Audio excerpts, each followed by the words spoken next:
So what are some things anybody think so? Yes.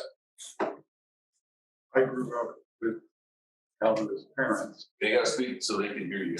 Towards that direction. Yeah, I grew up with Calvinist parents, and the Sabbath was one of the fourth commandments. And short example is on December 7th, 1941, in Pearl Harbor, my parents saw planes flying west. But of course, on the Sabbath, you did not look at the newspaper or listen to the radio. Everything on Sabbath was for God. And you prepared your meals on Saturday night. The Sabbath day was for keeping, for the praise of the Lord. So that's how I grew up. And in our own community, we don't use the word Sunday. That's the S word. When we talk to each other, we say Friday, Saturday, Sabbath. When we visit, it's always the Sabbath. That's what Sabbath is to me. So to put that in a different way, it's a Fourth commandment, sacred. now. What do you mean by fourth commandment? Well, which commandment is that? Six. Which is Oh, of the 10. of the 10 It's commandments. 3. It's 3.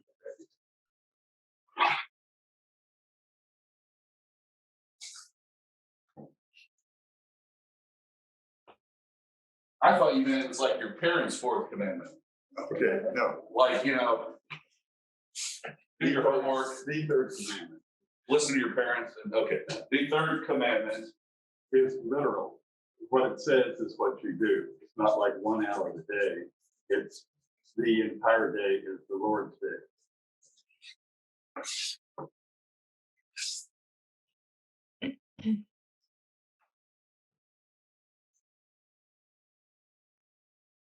All right, so I'm sort of paraphrasing there. Remember to keep the Sabbath holy, right? Got it.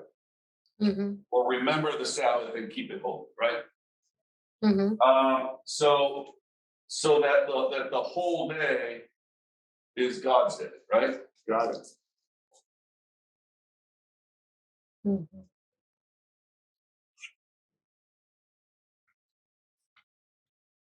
Okay, what else from anyone?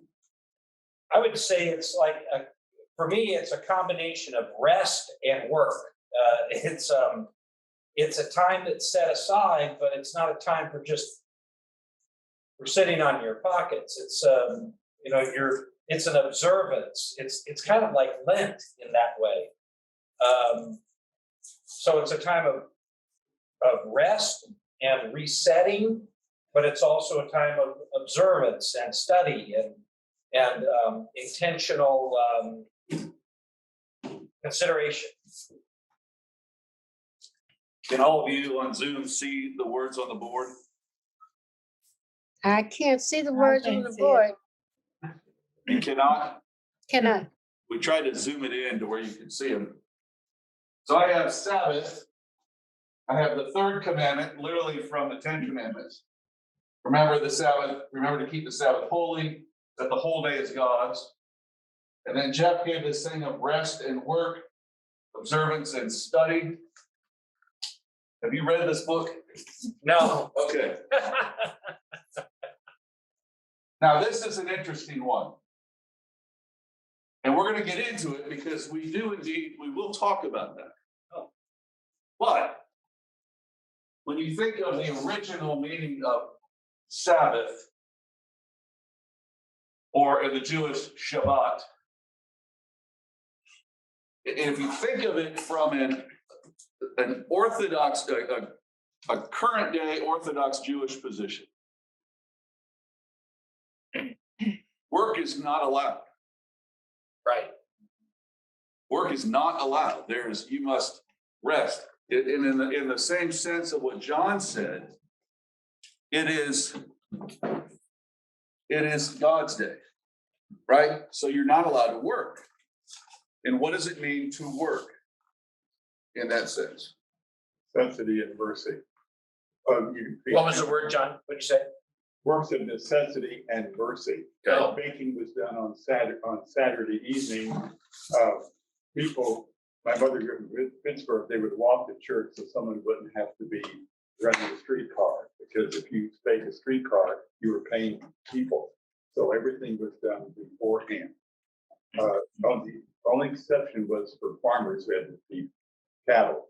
But you would not do field work, even though you had a crop of wheat that's going to have a hailstorm and lose it for the whole year. You would not harvest wheat. on Yeah, Sabbath. I've heard where you're not even to ride an elevator in Israel, in Jerusalem, or, in Israel.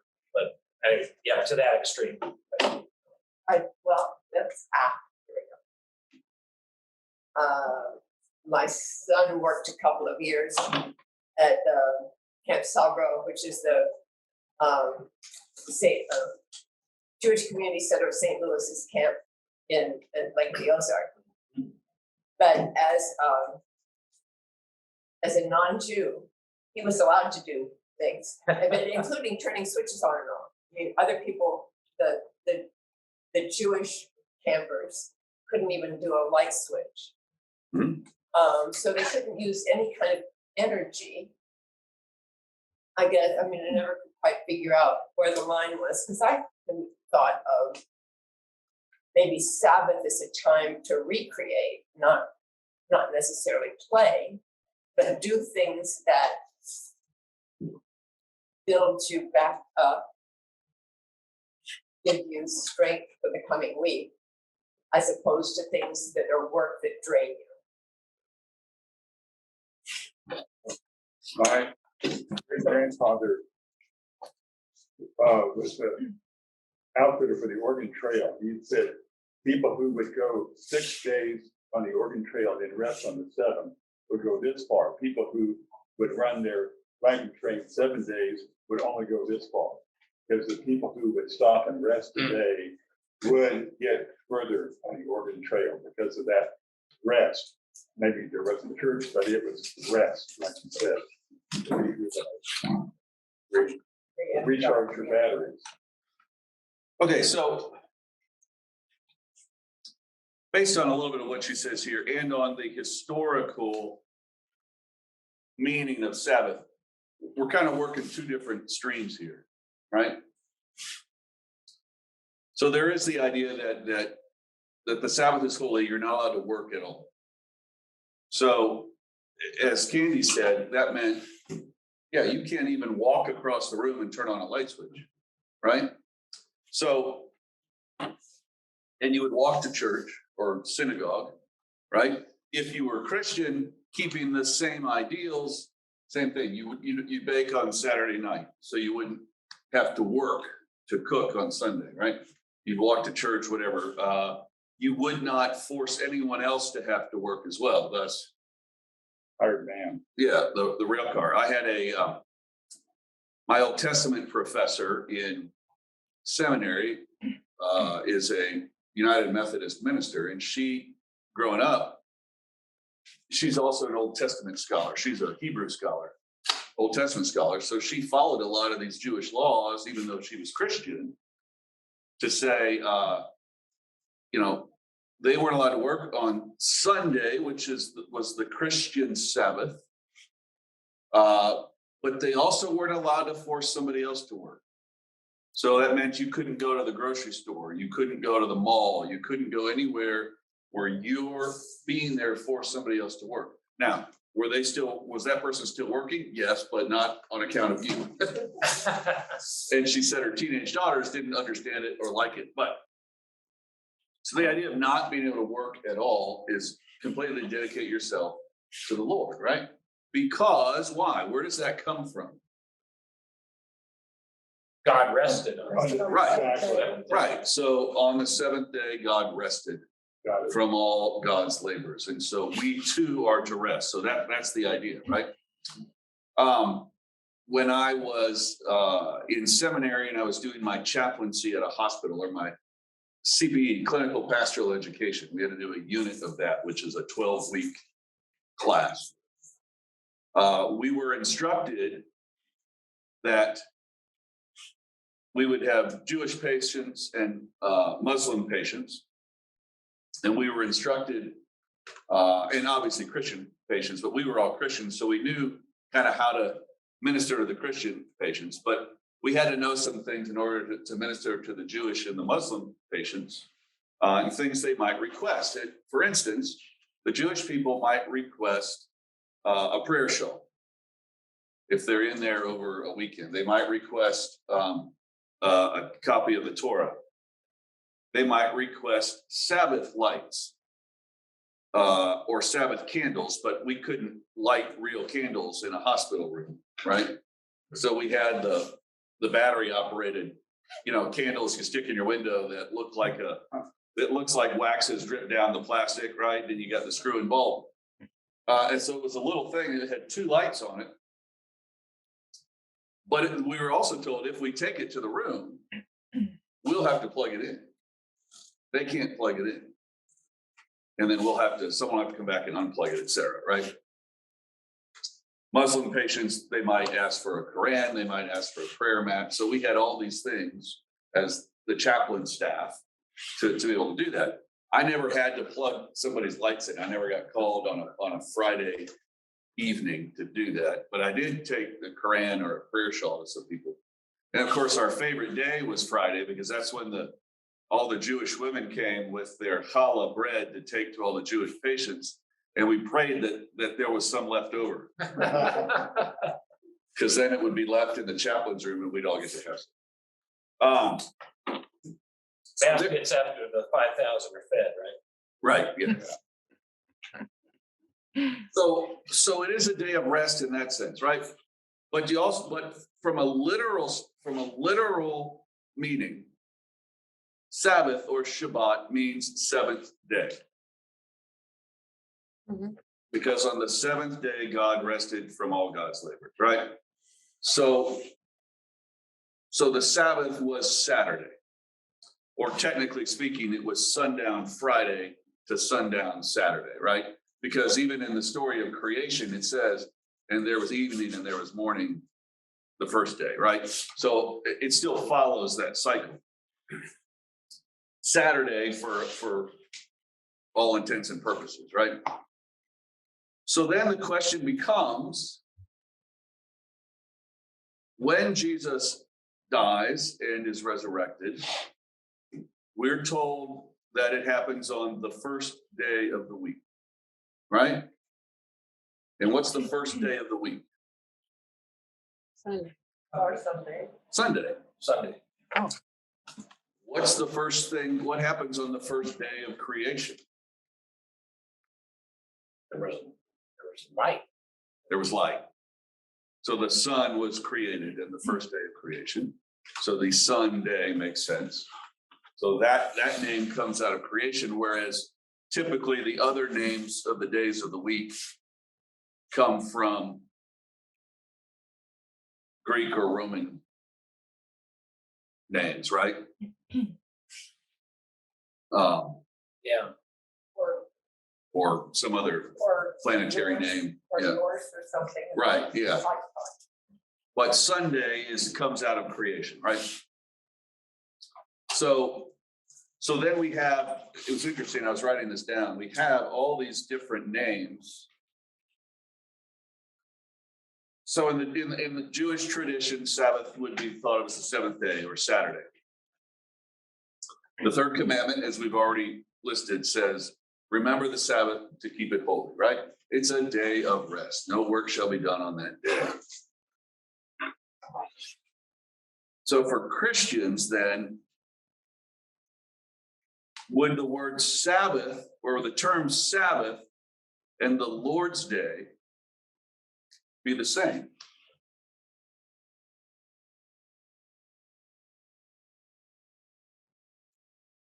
I would think so, yeah.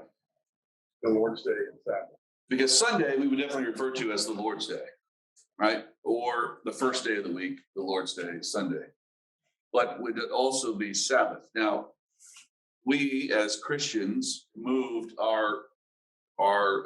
moved the Sabbath in terms of a liturgical sense, a day of worship, from the 7th day to the first day, because that's the day Jesus was resurrected, right? So if we're followers of Jesus, that's the natural day in which we gather to worship Jesus, is on the day that he rose, on Sunday, right?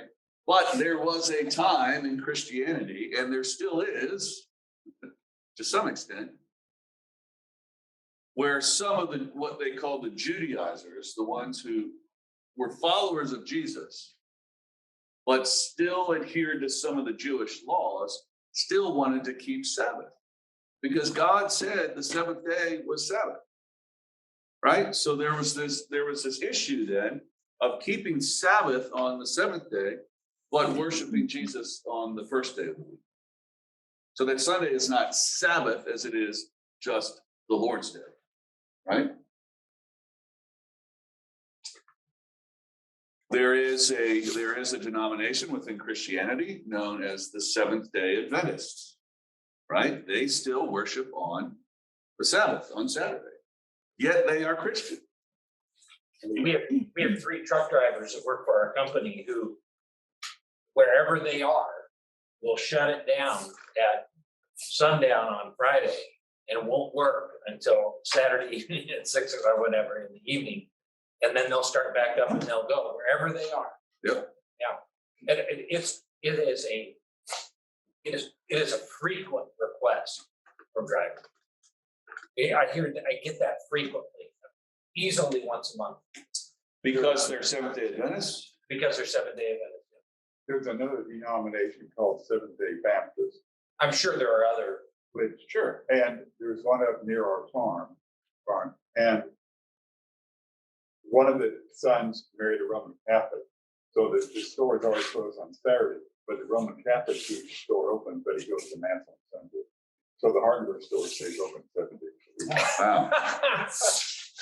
Come on, but you should remember, well, and it does too. I mean, the blue laws, I mean, things are closed on. I remember. Oh, yeah. Oh, yeah. Yeah, you go from Kansas to And I Missouri. know lots of them, flying tweet Kansas, and they just don't harvest no matter what. Oh, absolutely. You don't harvest Yeah, on Saturday exactly. because that's the seventh day. So, and then recently Kansas changed laws, on like buying beer on Sunday. Yeah, And right. we still laws here, from state to state. We're getting to be more a post-Christian world, so. Well, it's an interesting thing. It's one thing to not work on Sunday. In a Christian culture, to not work on Sunday. So growing up, it always confused me a little bit because I would say, why are things closed on Sunday? Or, why can't you do certain things on Sunday? Well, because it's the Lord's Day, right? It's our Sabbath. It's the day we worship Jesus. Well, then why aren't things also closed on Saturday? Because that's the Jewish Sabbath, right? They're not. It's a Christianized world, isn't it? At least for us, Right. where Saturdays don't matter. Saturday's a day of work, right? But to the Jewish people, no. So they have Sunday where they can go do things and everything's closed. And Hobby Lobby closes on Sunday. Well, and Chick-fil-A. Chick-fil-A closed on Sunday, right? Which is but it's a Christian thing is what I'm saying. So it's not taking the real Sabbath into observance. It is for yourself. You're not worried about other faiths, right? Right. But even the blue laws, which were made in some ways to protect the Sabbath, to help keep it holy, culture has taken over, right? Used to be that, at least in the Christian world, Sundays, you weren't allowed to have sports games. You weren't allowed to do anything on Sunday. But now you do everything on Sunday, right? Right. And I'm not talking professional. I mean like Little League and stuff like that. Yeah. We can never play on Sunday. Now they have tryouts on Sundays, and yet in the South, they don't have football practice on Wednesday. Because of church day. Because all the Baptists go to church on Wednesday. And it's not just a Baptist thing. Other people do that as well. But it became That's it right. became the focus was so much on Wednesday evenings, but not Sunday. I'm like, but isn't Sunday the bigger day? Isn't that more the Sabbath, right? Right. God did not say, remember the Sabbath and Wednesday and keep it holy. Jesus didn't say, on the first day of the week or Wednesday, take your pick. Jesus rose from the dead. So obviously a midweek offering, yes, I get that. Well, maybe it's become that Sabbath is an attitude and not as a rule or a date. Okay, say more on that. Well, I guess just that because we live in a world that everybody has a different attitude in it, and is it you do it because it's the rule or the custom or the culture, or do you do it because of a need to go there? And so you have your there isn't a universal Sabbath, they're just personal Sabbaths. Personal Sabbaths. That sounds odd to call it that, but would it be correct to say that we can bring Sabbath time into everything we do? Or treat everything we do as Sabbath time, right? So that work doesn't just become mundane work, but if we think of it in Sabbath terms, work becomes almost holy in a way. Not that we're praising God by flipping burgers at McDonald's, but we're praising God, we're giving thanks to God because we have a job and we have a chance to earn a livelihood to help pay bills and to help our neighbors and et cetera, right? Well, I think your opening prayer spoke to that. Yeah, Making sense of my place in what happened throughout the day, right? And I thought it was very beautiful the way it tried to capture all the different sorts of disorder or different sorts of interactions that you would have with the world, and it's almost like a serenity prayer a little bit. Well, I guess for me that I would, for instance, having grown up on a farm, there isn't anything about dirt or weeds or any of that stuff that's fun. But I have a niece who really enjoys gardening, and for her, that's what she does on Sunday morning. yeah. And weeds don't take a Sabbath, do they? They live through the winter.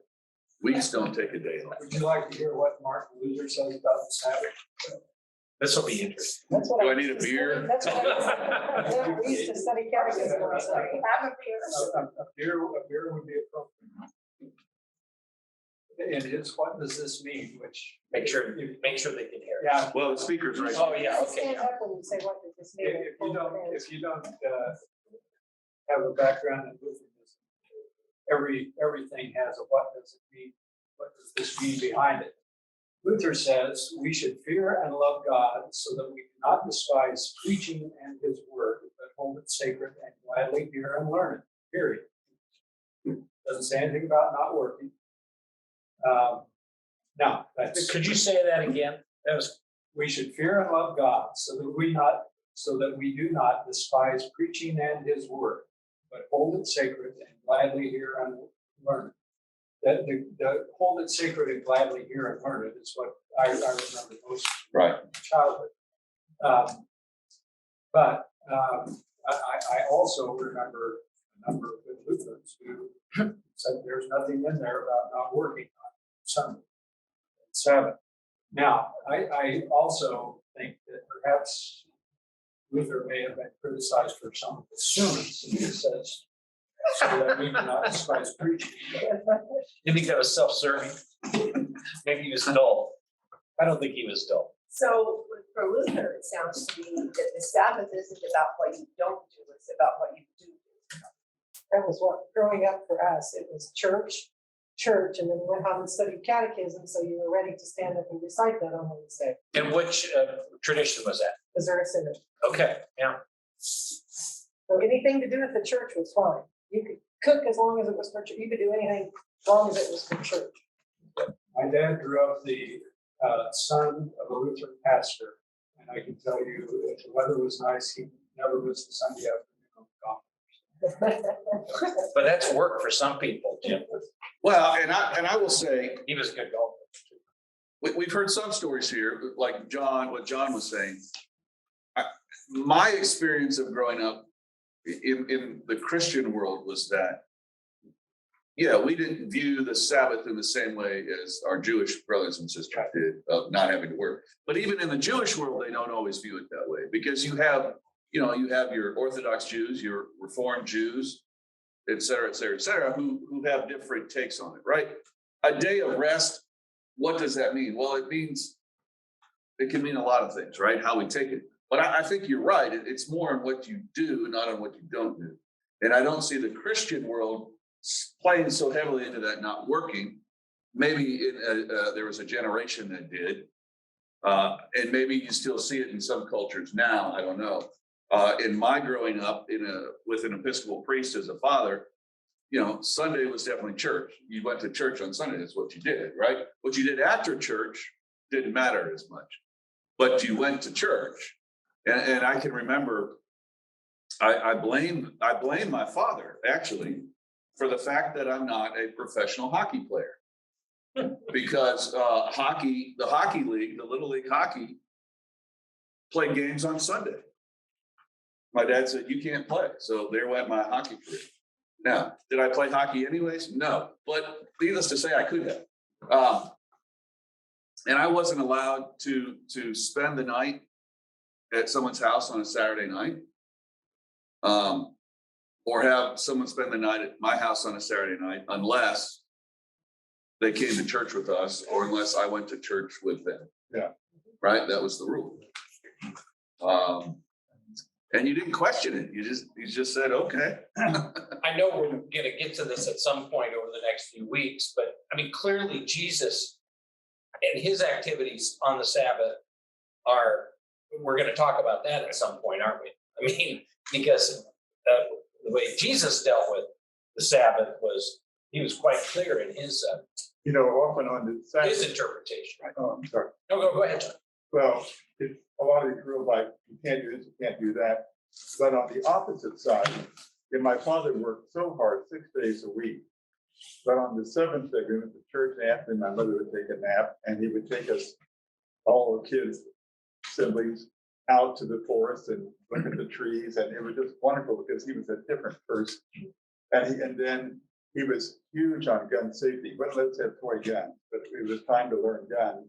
It was gun safety and marksmanship and how to respect the gun. And then we would go home and have pop and ice cream, and then get ready to go to church again. But those were the fun days. And that was, my father was like this loving, wonderful person. And Monday morning it was work, 6 o'clock, get up, and mornings that done. So as a positive side, Sunday was just wonderful.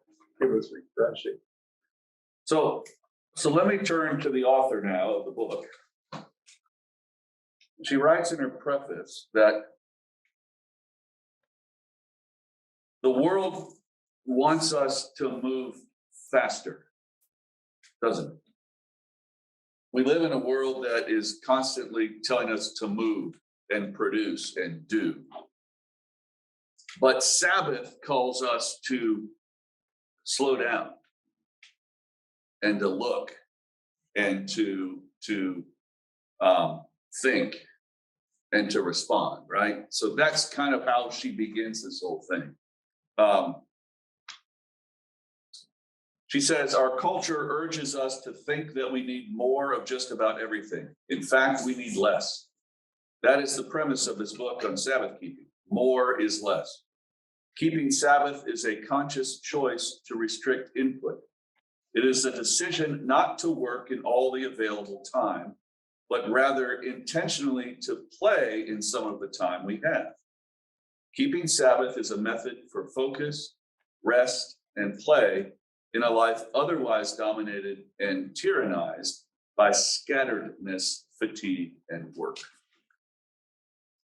So it is a purposeful restfulness, and play is in there too, right?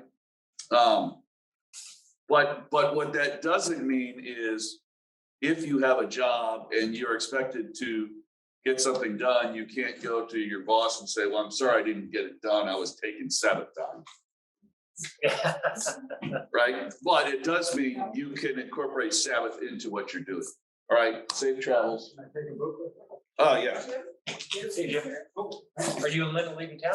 We are, Where you headed off? Nashville. Oh, cool. Yeah. Safe travel. Enjoy. Enjoy, Jim. Thank you. They'll be cold.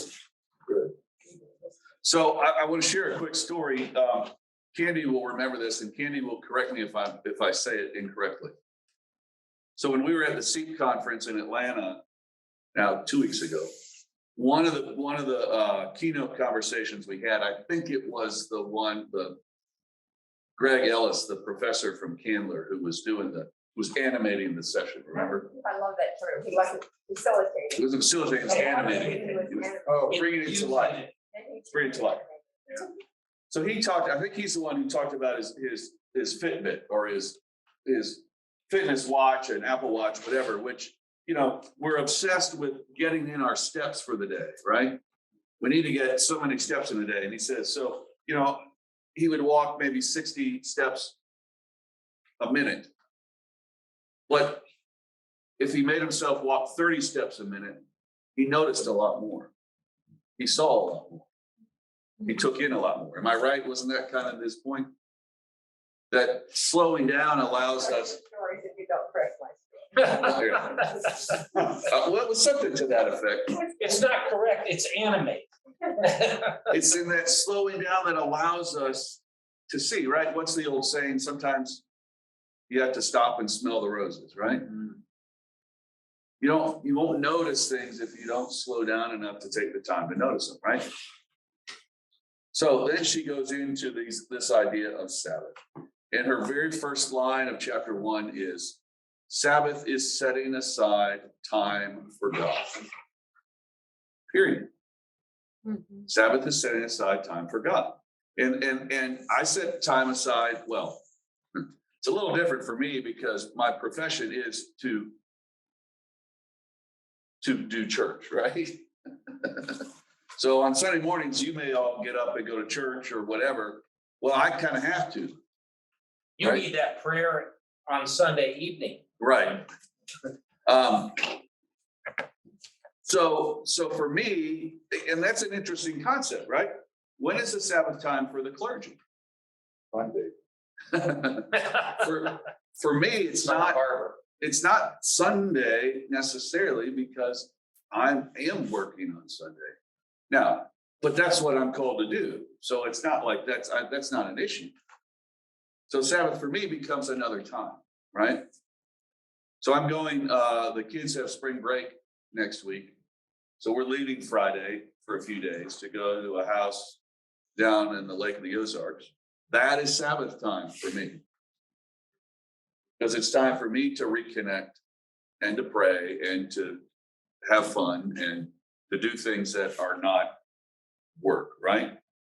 Now, does work come with me? Of course, work comes with me. You can't completely turn it off. And if there's an emergency, I'm reachable, right? And I'm not that far away. But on the other hand, that's Sabbath time, right? Yes. Just thinking about, I know you were sort of alluding to that earlier, that you have to sort of take Sabbath when you can take it, right? I wonder how much of Sabbath, I'm going to go back to 3,000 or 4,000 years ago, there's a lot more structure in our world today. There is a 7-day week. Right. There probably wasn't as much structure when you had work to do, slaves, Jewish culture at that time and the Middle Eastern culture at that time was just a daily struggle. And so I wonder to whom was Sabbath most important? Was it the wealthy and the powerful? Was it a moral mandate that everybody should be treated fairly at least one day a week? Right. So I'm just wondering as we're talking about, I mean, not that you're enslaved as a priest but it's a 24/7 occupation. And the Sabbath provides some structure Mhm. to a week. And your Sabbath is different than my Sabbath. Right. Candy's and John's edition. Right. Jackie's and Pam. Right. Sharon. Carmen. Carmen, right. So, yes, and in fact, it's written into my letter of agreement, as it's called, that, I am to take a day during the week completely for myself. Right. That's a Sabbath time that's built in that I'm urged to take, right? That's not Sunday, unless I'm taking a vacation or something, right? So here's something interesting. I like this vision she paints here. She says, for Jews, the emphasis of Shabbat is on rest and playfulness. Arthur Vasco, a Jewish theologian, calls Shabbat the time when you stop doing. You study Torah, you sing, you dance, you celebrate, and you reflect on what the previous 6 days have been. He also speaks of Shabbat as taking the world, quote, off the easel. Off the easel. And this, a little more, he writes this. We have done this amazing painting of modernity, and instead of taking it off the easel and looking at it and learning from it, and then beginning some new project, we are still putting on brushstrokes, which in fact are making it uglier and uglier. Sabbath is taking the world off its easel. It is holy remembering. It is holy seeing. It is the pause in which we remember what has already happened. Sabbath is artistic focus. An interesting way of looking at it. Boy, and if you read chapter 2 in Genesis, you really get that feeling. Yeah. Of creation. Yeah, Yeah. at the when it's all done, God literally took it off the easel and said, and it was good. And it was set down and done and everything stopped. Yep. Yep. And then there was Sunday again. Yeah, and it started all over. But that's an interesting thing. And it's, my parents had this sort of methodical way when I was growing up of coming home every day during the work week and sitting down, and they'd have a cocktail. Not that makes a difference, but in this scenario, that was kind of their way of unwinding and sort of debriefing and getting the day out. So they had that hour that they'd sit down and talk to one another to kind of reflect on the day, get it all out there to where then you could say, okay, now let's move on, right? And there's something nice about that. That's a ritual, isn't it? We talk about 5 o'clock being the universal shutdown time, right? But there is something liturgical and ritualistic about having that moment to sit down and talk, right? I like to do that. I like to come home and kind of talk through the day. She doesn't like to talk about it. I mean, not that she doesn't talk about things, but that's not her way of unwinding to sit down and talk about the day. She lets me do it, thankfully. And I realize that she'll do it in her own way eventually, and I'll be there for when that happens. We just it's a different way of sort of unwinding and getting the day behind you so that you can then look to those new projects, right?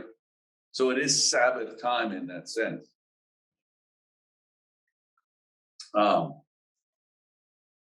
And this is just interwoven through the liturgy, through the daily office, through the compline.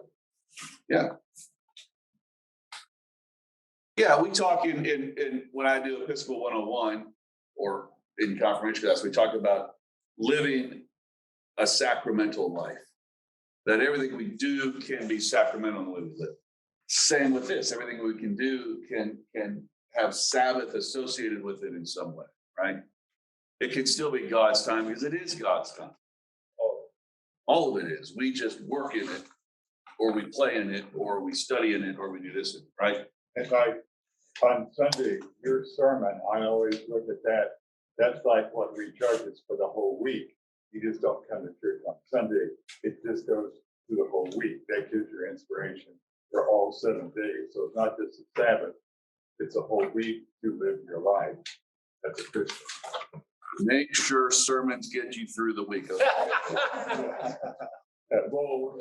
now we can listen to the recording every day, Yeah, which all of us do, Of course. yeah, 10, 15 every day. yeah, Zoom is great. And I get home on Sunday and say, thank God that's over. No, Well, so I'm interested because your parents and and I'm the same age as they are, but because by the time you're a little younger. But- You're a little younger. I'm a little younger, but my children are the same age. Right. So, but growing up, I was the same thing, that in the evenings, there'd be a shaker of martinis and there'd be a relaxing time in the evening.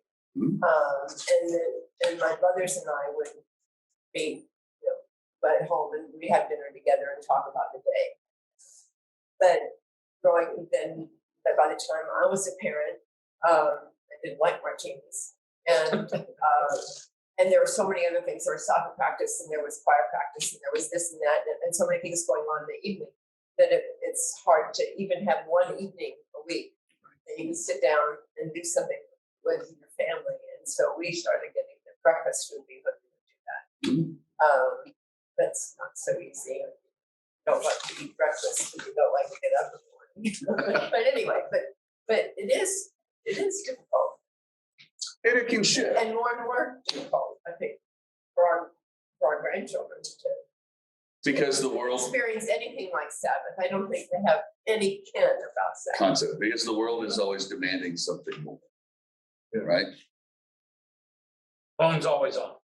Well, and I Yeah. think COVID might change that mindset somewhat, because we learned that we could live without a lot of things and we would be fine. But it seems that we're just ramping right back up again. We didn't learn anything from that. You're absolutely right, because during COVID, a lot of people would actually stay at home and eat and like put away your cell phone in your pocket, what was your name again? Yeah. And talk with parents. Because when I grew up, my mother loved China, my father loved China crystal silver. So we would have dinner and would have to follow all the right etiquette, because if my parents took us to Kansas City for friends, they said, don't embarrass us in the restaurant, because you would always do etiquette at the table in the evening. And that was such, and now they have forward their grandchildren who say, are we going to have pizza out of a box tonight? Because it is so different. Pizza delivery or out of the freezer. Yeah. Well, you remember the days when, or I remember the days, but you would take the phone, the actual landline phone All off, those two shorts. you take it off the hook. Yeah. Because you didn't want anyone to call during dinner or disturb you, whatever, and you would just do that. And now, we can turn these off. We don't. Well, we don't. Or even if you turn the sound off, I mean, you can put it on do not disturb. But you can turn the sound off, but it'll still buzz and you'll sit there and you'll be like, yeah, and you can't resist it, right? Put it down long enough to do something. Well, I will tell you, I can't. Well, yeah. I absolutely do. And there are times when I'll get in trouble for it too sometimes, because I'll just say, I wasn't looking at my phone. 2 hours, 3 hours, 4 hours. But then we also use the phone for useful things, don't we? We do.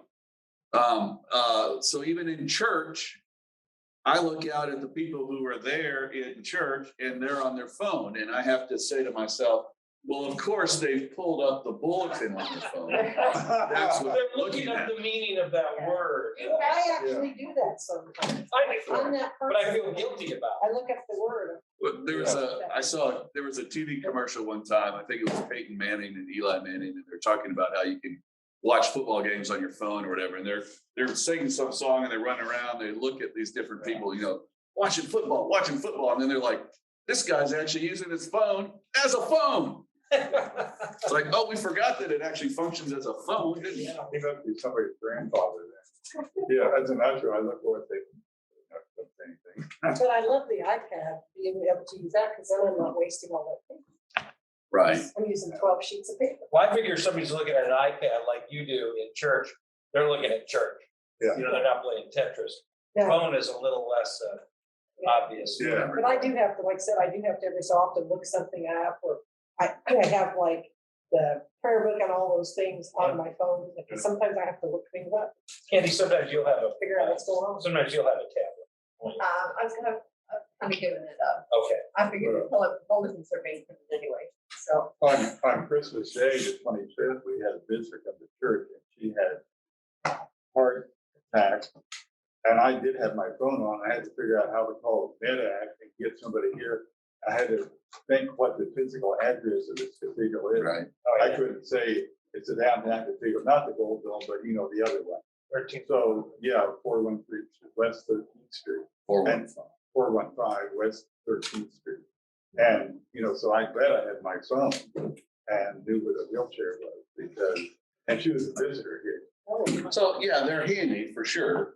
But what's interesting is if we can find people that if you have a free moment of the day and you sit down to sort of take a load off, you'll pull out your phone and look at everything on your phone or play a game. It's like, so is that really being taking Sabbath time? Maybe it is playing a game, sure. But Well, and that's kind of like your example of the guy at the conference who talked about taking 30 steps instead of 60. So instead of sitting down and looking at your phone, the equivalent would be counting to 10, taking a deep breath, and taking just a moment to review what day you just experienced. my watch reminds me to take a breath. That's good. And Valerie's got that on her phone too. So his example of the 30 steps instead of 60 steps is kind of like that. Instead of just impulsively or reflexively taking out your telephone and looking to see that God knows what could be on your phone that could be more important than taking a breath. And the way the world works, this is how we have to live. You know, look at the difference between how we have to do things. Like this is how you process a lot of things. Your navigation, your doctor's calls, your text, your pharmacy, your medication. That's just how it works. Versus my parents in 1941, Pearl Harbor, when they would not look at the turn on the radio because why are these planes going across? You know, it's so different. And would not read the newspaper until Monday morning. So life has changed. Go with it. all right, so I want to get a couple of things in here from the book, if that's okay. So Jeff, you brought up the rest work thing. So she talks about how, you know, from the beginning of creation and the Adam and Eve story of creation, how Adam is cursed. Story of Hansel and Gretel. Adam is not Hansel and Gretel. Adam, Adam is cursed by work, right? He was cursed by work. He was cursed to work, Oh, right? right. You will till the soil of the earth. That was a blah, curse, blah, blah, yeah. Right, so she says, the idea of Sabbath keeping as a way of pausing fell victim to a number of internal inconsistencies over time. Work was both blessing and curse, and playfulness all by itself had the potential to be a curse as well. The logical difficulty in some time being allotted for God, as though all time were not God's, as though Monday belonged to someone else, quickly created Sabbath struggles. Jesus asked the disciples why they should not pick corn on the Sabbath. The playfulness of genuine Shabbat can turn into religious legalism, right? And I think sometimes these places like a Chick-fil-A or like a Hobby Lobby that is insistent on being closed on Sundays turns into some of that religious legalism, right? Now, if it's honestly to give their own workers a day off, that's fine. But to go against culture in a way to say, no, we have to do it this way, can become that religious legalism, can it? That Jesus is directly going against. Now, don't hear me condemn them for that, but you can see where I'm going. Yeah. Which is what Jesus railed against so much. Right, yeah. Right. The laws, the law, you know, why can't you heal? You can lead your ox to water on Sunday, but I can't heal this person whose arm is hurt, right? And that's against that rule following, right? Yes, Candy. Well, I was just saying, though, the notion of of that being something that your family didn't know about until the next day is something that is kind of new to me. And yet the fact that they didn't know until the next day didn't change anything in the world. It Right. still happened. And their response was still the same as it would have been a day earlier. And yet they had the rest and the enjoyment of that day. No stress, But no stress. no stress. Yeah. So, so it's okay. This is an interesting point, and then I'm gonna get something else real quick. So it says, the poet Donald Hall says that most people live life checking things off their lists, right? I have my lists and folders. She says, the author says, or this poet says, such list checking is the opposite of Sabbath keeping. The things on our list are our life. We want to keep and savor them, not cross them off. Isn't that interesting way of looking at it? Good point. The Yeah, things on our list are our life. We want to keep and savor them, not cross them off. Yeah, don't wish that day away, Yeah. right? Don't wish that time away. When we do not keep Sabbath, our life is a list. Right. That's something to remember, right? yeah. Now, does that mean you're awful for having a to-do list and wanting to check things off? No, of course not. Our meeting next Tuesday is going to be completely different. No, I didn't think we're having a meeting next Tuesday.